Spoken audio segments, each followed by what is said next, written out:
All right, so welcome back to another episode of Pressing Forward Podcast. On today's episode, we have an Olympian water polo athlete, Simone van de Kraats. I hope I'm saying that right. Yes, that's how. You let me know if I said that right. Yeah, no, Okay, it's really fine. awesome. So, I guess give the people an introduction in terms of who you are, where you're from. Well, yes, I am Simone. I'm a Dutchie playing water polo on a professional level for the Dutch national team, and I'm also playing in Spain in a little town called Mataro, where I'm playing professionally for a club over here. And yes, I'm preparing for Paris 2024 and also went to the Tokyo Olympics a couple of years ago. Okay, awesome, and we'll dive more into that at some point. But just to kind of learn more about your journey, where did that kind of start for you? And how were you kind of introduced to the sport of water polo? Well, for me, it was kind of the story like if you're talking about how did you start in sports or your journey is because of my parents. They started both at the same club playing water polo, and as a kid I went to a club called the Water Chicken. It sounds a little bit weird, but it's Dutch. And yeah, it was my parents put me in the water when I was 5 years old. I just loved the game. I also did competition swimming for I think 6 years professionally, but I just love the team aspect in water polo, so I continued playing, and that's where the story started. Okay, so you started when you was younger. Parents kind of got you into the sport, and what was it that drew you to continue to stay within the sport? Like, where would that passion come from to stick with the sport? Well, I just really love to like you have your own limits, but to see can I push them further. Hmm. And the thing that I found I love more about it is that if you're doing it with a team, it's so much more nice because you have people that are pushing you. If you are like not feeling well, they can help you. You are there for each other, and so then like the moment you win, it's teamwork. So it's making it more beautiful. So that team camaraderie kind of brings you guys together, and it makes everything a lot more easier. Yeah, yeah. Awesome, awesome. So if we can go into the mind or the day of a typical professional water polo, athlete, what does that look like? What does your typical day look like?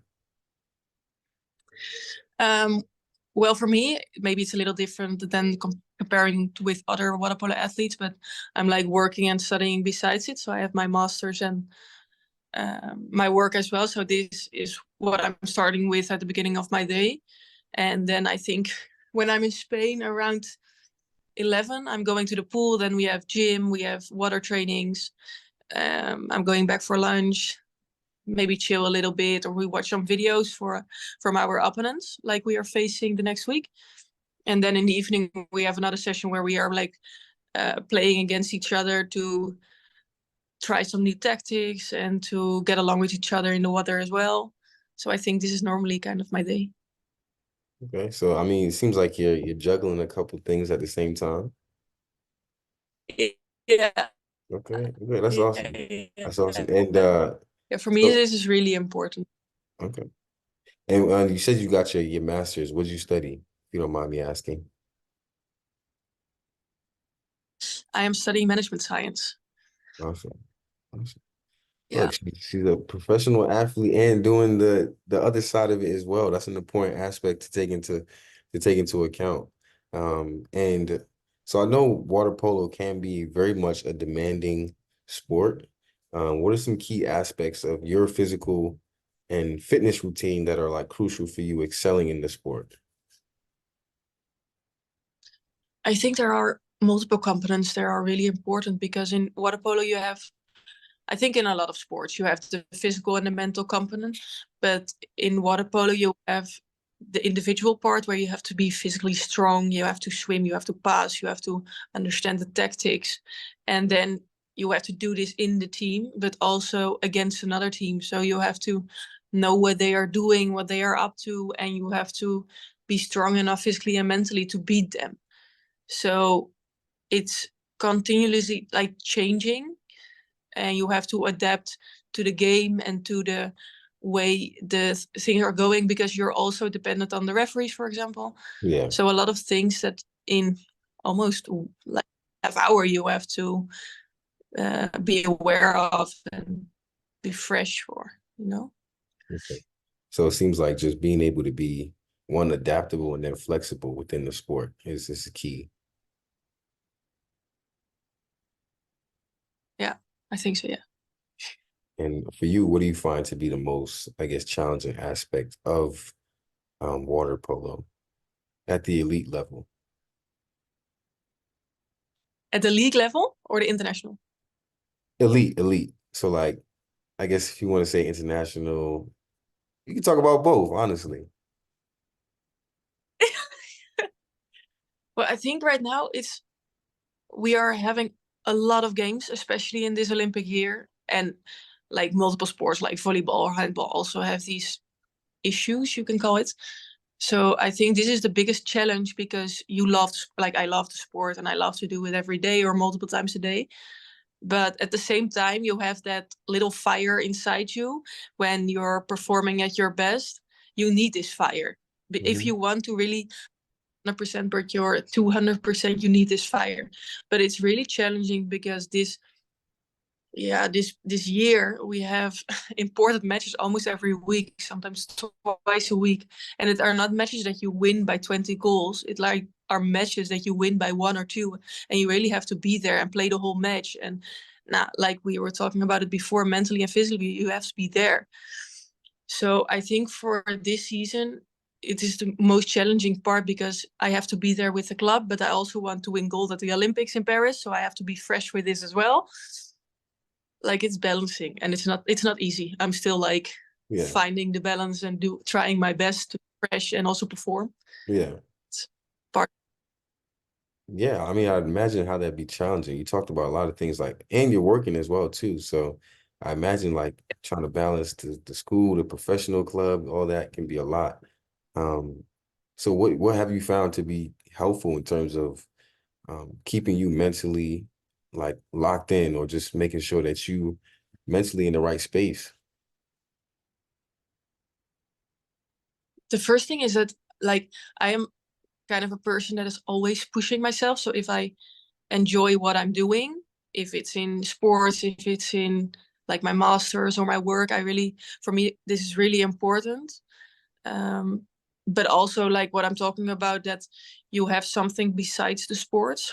For me it's so important, because if you have something besides it, it's like putting your focus there and challenging your brain there in your masters, in your work, in it can be everything. It can also be a hobby, just some distraction. So when you're in the water, it feels new, it feels fresh, it feels like, oh, I was just busy with doing other things, and Yeah, now I can focus on my job again, you know? yeah, yeah. So I it just gives you that opportunity to take your mind off of things.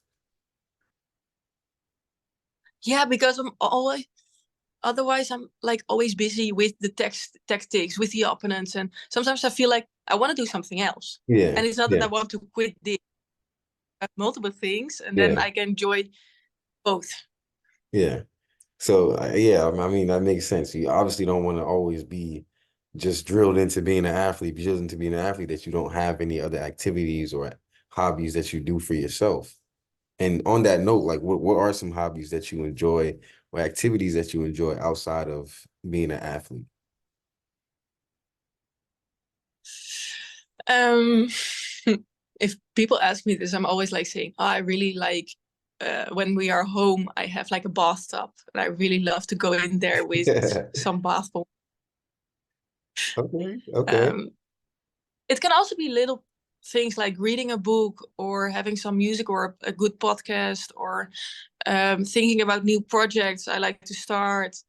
It's just something different, because as a professional athlete, you're not just an athlete, you're also a woman who has values, who has ambitions, who has like new targets they want to achieve. If it's in Absolutely. sports, but it can be various things. So I think it's really important to, if you like, then to combine these things and to, yeah, make advantage of these opportunities as well. Yeah. So just being versatile, not just putting yourself in the box is what it sounds like you're saying. Yeah. Okay, awesome. Yeah. Awesome. And how have you seen that, being a professional athlete has impacted other areas of your life, like relationships or just your personal goals? Well, luckily I have a lot of people, if it's my family or my friends, that really understand me now. Hmm. Sometimes it took a little years, like more that they get to know Moon a little bit better, because as a professional athlete, you're like sometimes you're punishing yourself in a way. I have to be better. I have to do this. I cannot do this. And I really try to not do these things, because I really believe that if I'm just go with the flow, and what I think is good for my athlete life is also good for my my happy life, my life in total, because I think this is the most important thing. You can like only focus on your sports life, but Moon is more than this, you know? Hmm.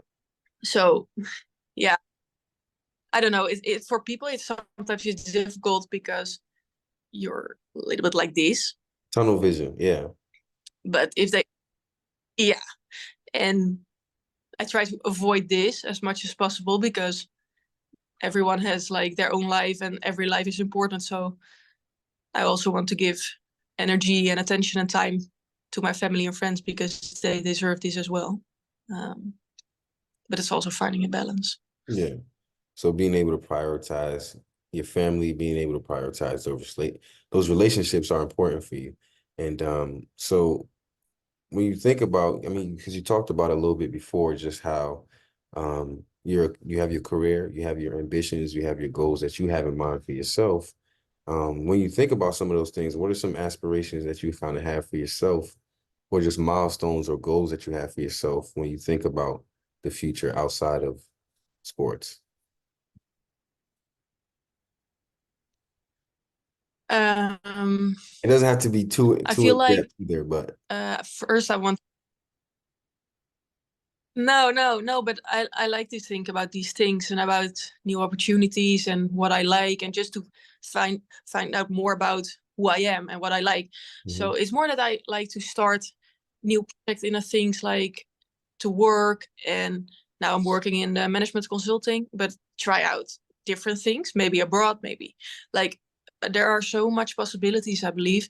Finish my masters, and then maybe I want to have my own company. Maybe I want to, now, for example, make podcasts. Maybe I want to talk more with brands.